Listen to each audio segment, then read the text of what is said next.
Hello bachcho, let's see this question. A physical quantity A is related related to four observation A, B, C and D, right? Has the follows: A is equal to A square B cube upon C root D. The percentage error of measurement in ABC and D are 1%, 3%, 2% and 2% respectively. What is the percentage error in the quantity A? Option A हमारे पास 12%, option B है हमारे पास 7%, option C है हमारे पास 5%, option D है हमारे पास 14%। तो बच्चों हम लोग के पास इसने एक क्वेश्चन दिया है और बोला है कि फिजिकल क्वांटिटी जो ए है यहाँ पर, ठीक है, यहाँ पर फिजिकल क्वांटिटी जो फिजिकल क्वांटिटी है हमारे पास, तो मैं लिखता हूँ यहाँ पर फिजिकल जो क्वांटिटी है वो फिजिकल क्वांटिटी क्या है, यहाँ पर ए है, उसकी वैल्यू दी हुई है अपने A square B cube upon C root D, right.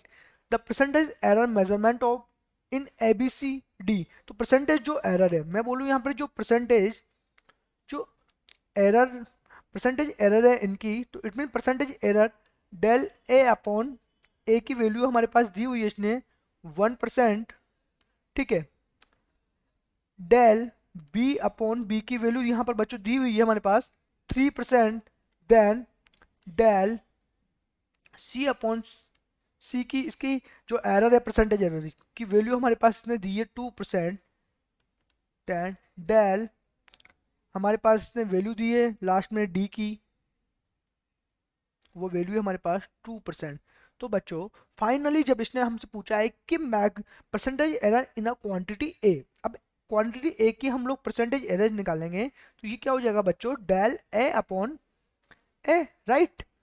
अब हम लोग बात करते हैं इसकी कि इसके यहाँ पर इसको कैसे लिखेंगे, तो टू जो यहाँ पर हम लिखेंगे इसको 2 del A upon A plus 3 del B upon B plus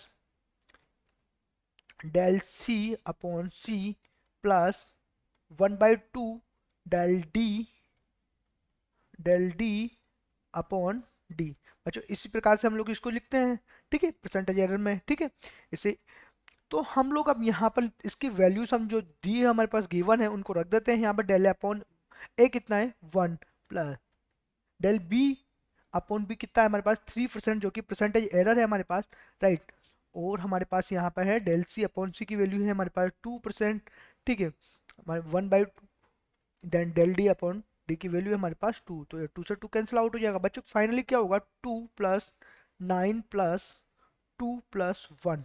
तो बच्चों ये फाइनली क्या हो गया हमारे पास 14 क्या है इसका, 14% क्या है इसका जो मैक्सिमम परसेंटेज एरर है, किसकी वैल्यू है, ये फिजिकल क्वांटिटी ए की वैल्यू है। तो अब बच्चों देखते हैं, हम ऑप्शंस में चलते हैं। ऑप्शंस ए क्या बोलते हैं हमारे पास, ऑप्शंस ए दिया हुआ है कि ए जो है वो 12% बता रहा है यहाँ पर, बट ए क्या है हमारे पास रॉन्ग ऑप्शन है। क्यों? क्योंकि हमारे आंसर से ये मैच नहीं कर रहा है।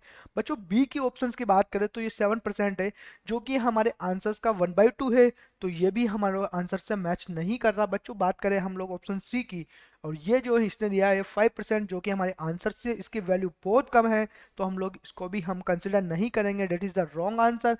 और ऑप्शन डी की बात करें बच्चों की, ऑप्शन डी है हमारे पास 14%, जो कि क्या है हमारे आंसर से मैच करता है, तो हम बोलेंगे which is the correct option, D is the correct option. तो बच्चों तो इस प्रकार से हमारा ऑप्शन जो होगा डी ही हमारे पास फाइनल वैल्यूज होगी। 14% इसके मैक्सिमम एरर होगी जो ए फिजिकल क्वांटिटी है उसकी। Best of luck.